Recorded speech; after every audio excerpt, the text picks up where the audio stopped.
Welcome to sweet stories upcoming రివ్యూలోకి వెళ్ళిపోదాం. శకుంతల గంగాని ఘోరంగా అవమానిస్తుంది.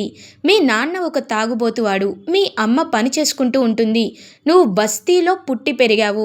నీ బస్తీ ఆలోచనలతో నువ్వే ఈ ఇంటి కోడలైనప్పుడు జయ ఈ ఇంటి కోడలు ఎందుకు అవ్వదు అని జయ అలియాస్ డమ్మీ చిన్నిని పొగుడుతూ గంగని కావాలనే క్రూరంగా అవమానిస్తూ ఉంటారు శకుంతల. అదంతా గుర్తుపెట్టుకొని గంగకి చాలా కోపం వస్తుంది. తన కోపం, తన పౌరుషం అంతా బాక్సింగ్లో చూపించాలి అని ఇంకా బాక్సింగ్ గ్లౌజ్ వేసుకొని ప్రాక్టీస్ చేస్తూనే ఉంటుంది గంగ. ఈవినింగ్ వరకు ప్రాక్టీస్ చేస్తూనే, వర్షం వచ్చినా ప్రాక్టీస్ చేస్తూనే ఉంటే రుద్ర గంగ దగ్గరికి వస్తారు. గంగ, నీలో ఎప్పుడూ నేను ఇంత కసిని చూడలేదు. అసలు ఏం జరిగింది? నిన్నెవరైనా ఏమైనా అన్నారా అని అడుగుతారు రుద్ర. ఎందుకు సార్, నేనంటే ఎందుకంత చులకన? నేనేం పాపం చేశాను సార్, ఏం పాపం చేశాను అని చెప్పి పాపం అలా ఇంకా మాట్లాడుతూ ఉంటుందన్నమాట గంగ చాలా బాధపడుతూ. అప్పుడే ఇంకా రుద్ర గంగతో, చూడు గంగ, నిన్ను ఎవరు అవమానించారో నాకు తెలీదు, ఏం జరిగిందో నాకు తెలీదు, కానీ దీనివల్ల నువ్వు ఎంత బాధపడుతున్నావో నేనైతే అర్థం చేసుకోగలను. ఏ నోటితో అయితే మీ నాన్న ఒక డ్రైవర్ పైడిరాజని, మీ అమ్మ పనివాళ్ళు అని అవమానించారో, అదే నోటితో గంగ బాక్సింగ్ ఛాంపియన్ అయిన తర్వాత గంగ పనివాళ్ళ కూతురైనా తను ఎంతో గొప్పగా విజయాన్ని సాధించింది అని అదే నోటితో నిన్ను పొగుడుతారు, ఆశీర్వదిస్తారు. నువ్వేమీ కంగారు పడద్దు అని ఇంకా రుద్ర అయితే గంగకి ధైర్యం చెప్తారు. గంగ పాపం అదే పౌరుషాన్ని కంటిన్యూ చేసి ఏది ఏమైనా సరే నేను ఖచ్చితంగా బాక్సర్ అవ్వాలి, మా అమ్మా నాన్నల పేరు నిలబెట్టాలి అని చాలా అంటే చాలా గట్టిగా ఫిక్స్ అయిపోతుంది. ఇది ఇలా ఉండగా మార్నింగ్ అవుతుంది. గంగ, రుద్ర ఇద్దరూ కలిసి ఇంకా అలా పోలీస్ స్టేషన్కి అయితే బయలుదేరుతారు.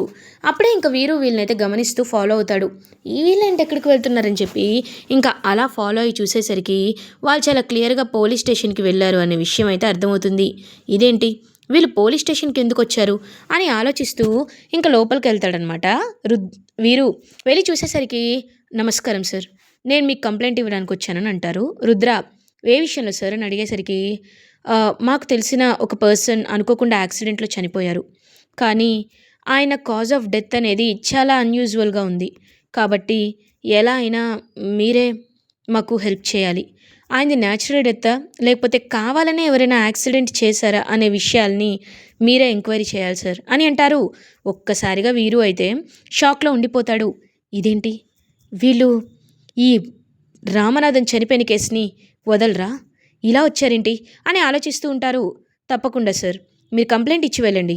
మీ గురించి మాకు తెలుసు కదా, మీరు న్యాయం ఉంటేనే ఇక్కడి వరకు వస్తారు.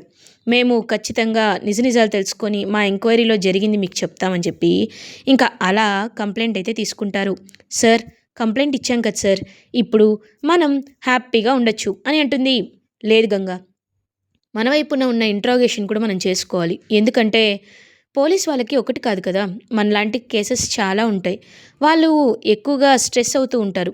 కాబట్టి ఈ కేస్ని మన వైపు నుండి కూడా మనం చూసుకుంటూ ఉంటే అప్పుడు మనకి ఒక క్లారిటీ అనేది వస్తుంది అని చెప్పి ఇంకా రుద్ర కూడా ఆ కేస్ని ఫాలో చేయడం కానీ, అసలు ఏం జరిగిందో తెలుసుకోవాలనుకోవడం కానీ చేయడానికి ప్రయత్నిస్తారు.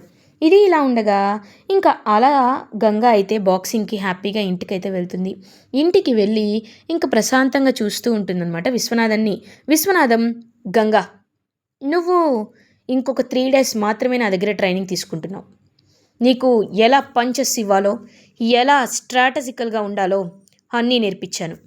ఇప్పుడు నీకు నేను ఒక చిన్న టెస్ట్ని పెట్టాలి అనుకుంటున్నాను. చూడు, ఇదిగో, ఇది 100 kgs బ్యాగ్.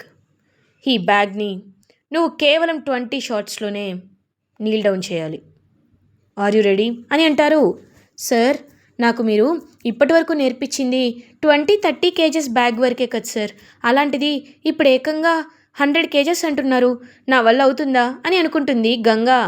చూడు గంగా, నేను కావాలనే నీకు 20-30 kgs బ్యాగ్ని మాత్రమే ఇన్ని రోజులు ప్రొడ్యూస్ చేశాను, కానీ ఇప్పుడు నేను రియలైజ్ అయ్యాను, నీ టాలెంట్, నీ వర్త్ మోర్ దెన్ దాట్. కాబట్టి you have to try it.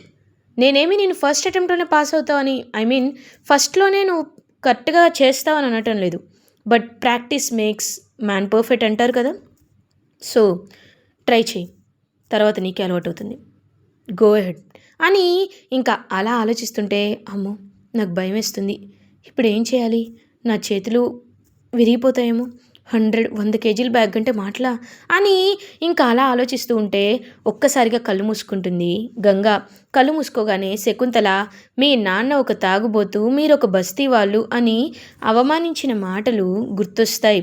గుర్తొచ్చి ఇంకా చాలా కోపంగా, చాలా పవర్ఫుల్గా ఇంకా అలా తన వ్రిస్ట్ని బిగించి గట్టిగా కొట్టేసరికి ఒక్కసారిగా ఇంకా ఆ బ్యాగ్ అయితే ఒక 25% నీళ్ళు అవుతుంది. ఇంక ఒక్కసారిగా షాక్ అయిపోతారనమాట విశ్వనాథం.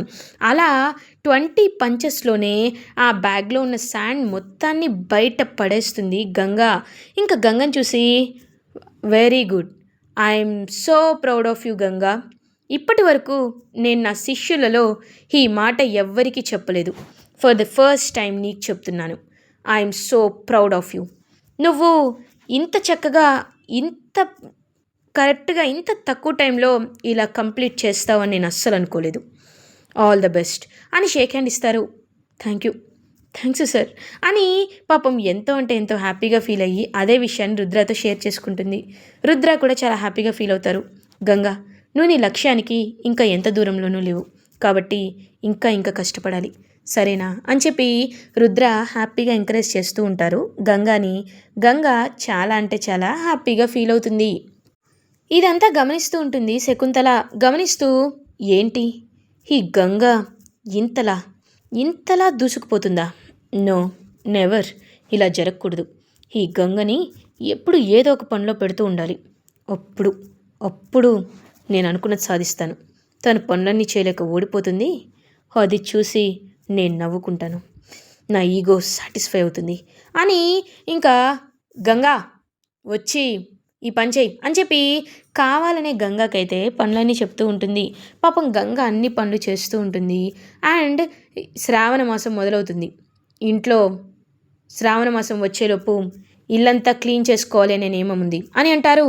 వెంటనే విజయేంద్ర, ఏముంది శకుంతల, పని వాళ్ళని పిలిస్తే వస్తారు కదా అని అంటారు. ఓ, పని వాళ్ళు వస్తారా? అయితే గంగ ఎక్కడా? గంగా, మీ అమ్మగారు పని మనిషే కదా, మరి ఆవిడ్ని రమ్మంటావా, లేకపోతే నువ్వే క్లీన్ చేస్తావా అని పొగరుగా అంటుంది శకుంతల. హద్దులు దాటి మాట్లాడుతున్నావు అని అంటారు విజయేంద్ర. ఏంటి, నేనేం హద్దులు దాటి మాట్లాడట్లేదే, నేను కరెక్ట్గానే మాట్లాడుతున్నాను. ఆ విశ్వనాథం ఇంట్లో వీళ్ళ అమ్మ లక్ష్మి పనిచేయట్లేదా ఏంటి? ఒకప్పుడు తన సత్యనారాయణ వ్రతంలో కూడా పనిచేయడానికి వచ్చింది కదా, అదేమి తప్పు కాదే, నేనేం తప్పుగా మాట్లాడలేదే అని అంటారు. ఇంక వెంటనే శకుంతలతో, చూడు శకుంతల, నీకేదో అయ్యింది. ఈ మధ్య నీలో మళ్ళీ ఏదో మార్పు వచ్చింది. ఒకప్పట్లా గంగని ఎందుకు ప్రేమగా చూడటం లేదు నువ్వు? గంగని ప్రేమగా చూడకపోయినా పర్లేదు, కానీ గంగ అమ్మ నాన్నల్ని పదే ఇలా అవమానించడం కరెక్ట్ కాదు అని అంటారు. మీరేమైనా చెప్పండి, నేనన్న దాంట్లో తప్పేముంది? ఆవిడ పని మనిషి కాదా చెప్పండి, నేను ఒప్పుకుంటా. పని మనిషే కదా, అలాంటప్పుడు నామోషి ఎందుకు? ఏంటి గంగా, పిలిపిస్తావా ఆవిడ్ని అని అడుగుతారు. అమ్మగారు, మీ మాటలు నన్ను చాలా బాధ పెడుతున్నాయి. ఏ పనైనా చెప్పండి, నేను చేస్తాను. మా అమ్మని ఇక్కడికి పిలవలేను అని అంటుంది గంగా. అవునా, పౌరుషం బాగానే పొడుచుకొచ్చిందే. అయితే ఇల్లంతా ఎక్కడ చిన్న దుమ్ము కూడా లేకుండా, ఇంత డస్ట్ కూడా లేకుండా మొత్తం పని చేసిన తర్వాత నీ బాక్సింగ్ ప్రాక్టీస్కి వెళ్ళు, అంతేకాని ముందే వెళ్తానంటే ఊరుకోను అని చెప్పి స్ట్రాంగ్గా చెప్తుంది. పాపం గంగా ఏమో ఇంకా అన్ని పాయింట్ టు పాయింట్ పనులన్నీ చేయడం అయితే స్టార్ట్ చేస్తుంది. ఇంకా రుద్రకి చాలా బాధేస్తుంది, కానీ ఏమి చేయలేడు. ఎందుకంటే he is been loyal to his పెద్దమ్మ. వాళ్ళ పెద్దమ్మే తనకి అసలు ఏం చేసినా సరే వాళ్ళ పెద్దమ్మ మాట కాదనరు కాబట్టి, వాళ్ళ పెద్దమ్మని ఎదిరించలేరు కాబట్టి ఇంకా అలా సైలెంట్గా ఉండిపోతాడు రుద్ర. అప్పుడే రంగా వచ్చి, ఏంటి బావా, నీ కళ్ళ ముందు ఇంత అన్యాయం జరుగుతుంది, అది ఇప్పుడు బాక్సింగ్ ప్రాక్టీస్కి చెల్లెళ్ళాలి, ఆ విషయం నీకు తెలుసు కదా, తెలిసి కూడా తను ఇంతలా అలసిపోతున్నా నువ్వేం పట్టించుకోవా అని అడుగుతారు. మనసులో నీకంటే 1000 రెట్లు బాధపడుతున్నాను రంగా, కానీ అది బయటికి చెప్పలేను. ఎందుకంటే గంగలో ఉన్న కాన్ఫిడెన్స్ని నింపాలి అంటే ఇది తప్ప ఇంకొక దారి కూడా నాకు కనిపించట్లేదు అని చూస్తూ ఉంటాడు రుద్ర. ఇంక పాపం గంగ ఏమో అన్ని వర్క్స్ చేసి అప్పుడు ఇంక విశ్వనాథం దగ్గరికైతే బయలుదేరుతుంది. తన బాడీ మొత్తం ఇంక చాలా అలసిపోతుంది, స్ట్రెస్ అయిపోతుంది. ఇంక విశ్వనాథం ఏమో గంగ ఈరోజు నువ్వు అని చెప్తూ ఉంటే పాపం చాలా అలసటగా ఉంటుంది గంగకి. Ganga, are you all right? నువ్వు టైర్డ్గా కనబడుతున్నావు అని అంటారు. లేదు సార్, నేను బాగానే ఉన్నాను అని అంటుంది గంగా. నో, నువ్వు టైర్డ్గా ఉన్నావు. చూడు, ఒక స్పోర్ట్స్ పర్సన్కి ఫిట్నెస్ ఎంత ముఖ్యమో రెస్ట్ అనేది కూడా అంతే ముఖ్యం. రెస్ట్ లేకపోతే నువ్వు దేనిపైన కాన్సన్ట్రేట్ చేయలేవు. కాబట్టి నువ్వు రెస్ట్ తీసుకోవాలి, అర్థమైందా అని అంటారు. సార్ పర్లేదు సార్ అని అంటుంది. నో, చెప్తున్నాను కదా, ఈరోజు నువ్వు రెస్ట్ తీసుకో, అర్థమైందా అని అంటారు. ఇంక వెంటనే పాపం చాలా హ్యాపీగా ఫీల్ అవుతుంది గంగా అయితే. సార్, నేనేం చెప్పకపోయినా మీరు నా గురించి అర్థం చేసుకున్నారు. నాకు చాలా అంటే చాలా సంతోషంగా ఉంది సార్ అని అనేసరికి ఇంకా అలా గంగ తలపై చేయి వేస్తారనమాట for the first time Viswanatham. ఇంకా అలా చేయి వేసేసరికి గంగకి ఏదో తెలియని ఒక ఫీలింగ్, అంటే ఆయన తన ఓన్ ఫాదర్ కాబట్టి ఇంకా ఆ స్పర్శ అనేది చాలా అంటే చాలా హ్యాపీనెస్ ఇస్తుంది గంగాకి. ఇంకా అలా ఎంతో హ్యాపీగా చూస్తూ సార్ అని అంటుంది. చూడు, ఒక్కొక్కసారి ఈ మాట ఎవరికి చెప్పకపోయినా అనిపిస్తూ ఉంటుంది. ఒకవేళ నా బాక్సింగ్ వారసురాలిగా ఎవరుంటారు అంటే అది నువ్వేనని నాకు అనిపిస్తుంది అని అనుకుంటూ అక్కడి నుండి వెళ్ళిపోతారు విశ్వనాథం. ఇంక విశ్వనాథం మాటలకి ఎంతో అంటే ఎంతో హ్యాపీగా ఫీల్ అవుతుంది గంగా. ఇది ఇలా ఉండగా కొన్ని డేస్ పాస్ అవుతాయి.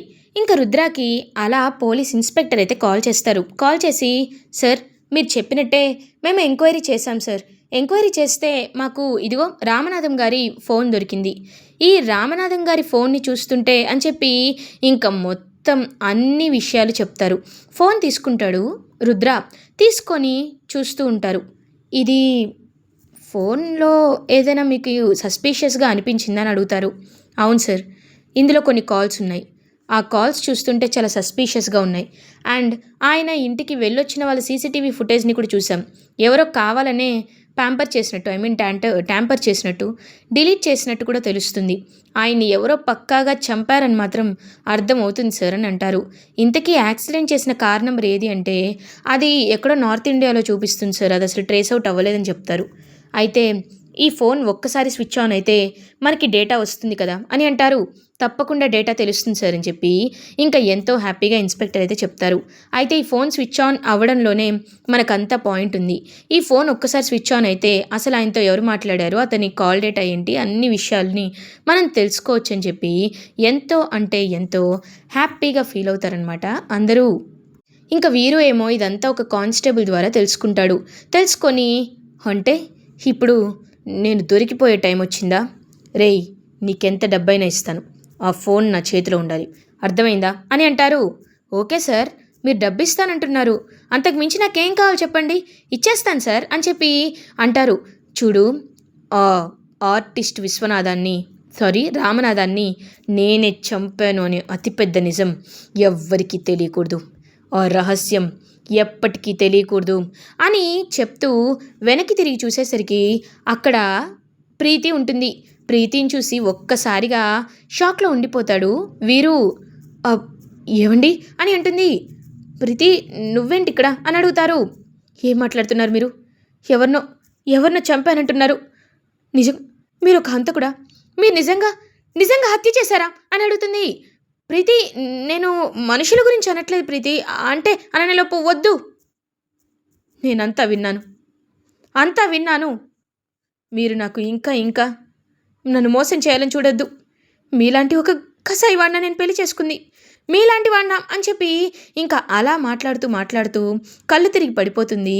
వెంటనే ప్రీతి అయితే ప్రీతి అని చెప్పి ఇంకా అందరూ వచ్చి ప్రీతిని చూస్తూ ఉంటారు. ప్రీతికి వెంటనే ఇంకా హాస్పిటల్లో అయితే జాయిన్ చేస్తారు. తనకి స్ట్రెస్ ఎక్కువైంది. అది కూడా కాకుండా బిడ్డ కూడా ఇప్పుడు యాక్టివ్‌గా ఉంది. ఇప్పుడు ఖచ్చితంగా తనకి డెలివరీ చేయాల్సిందే అని చెప్పేసరికి ఇంక ఖచ్చితంగా డెలివరీ అవ్వాలి అని ఫిక్స్ అయిపోతారు. అలా ఇంకా ఆపరేషన్ జరుగుతూ కొంచెం క్రిటికల్ కండిషన్‌లో ఉంది అని చెప్తుంటే రుద్ర వాళ్ళు, గంగ వాళ్ళు చాలా అంటే చాలా భయపడుతూ ఉంటారు. ఏమీ అవ్వకూడదు ప్రీతికి అని మనస్ఫూర్తిగా కోరుకుంటారు.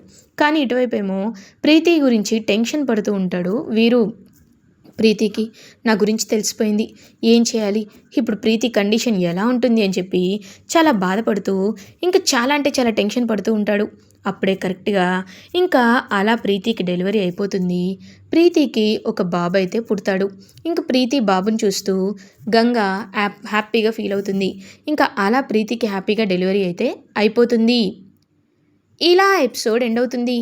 ఫర్దర్ ఎపిసోడ్ రివ్యూస్ ముందుగా మీకు కావాలి అనుకుంటే మా ఛానల్ని సబ్స్క్రైబ్ చేసుకోండి. Thanks for watching.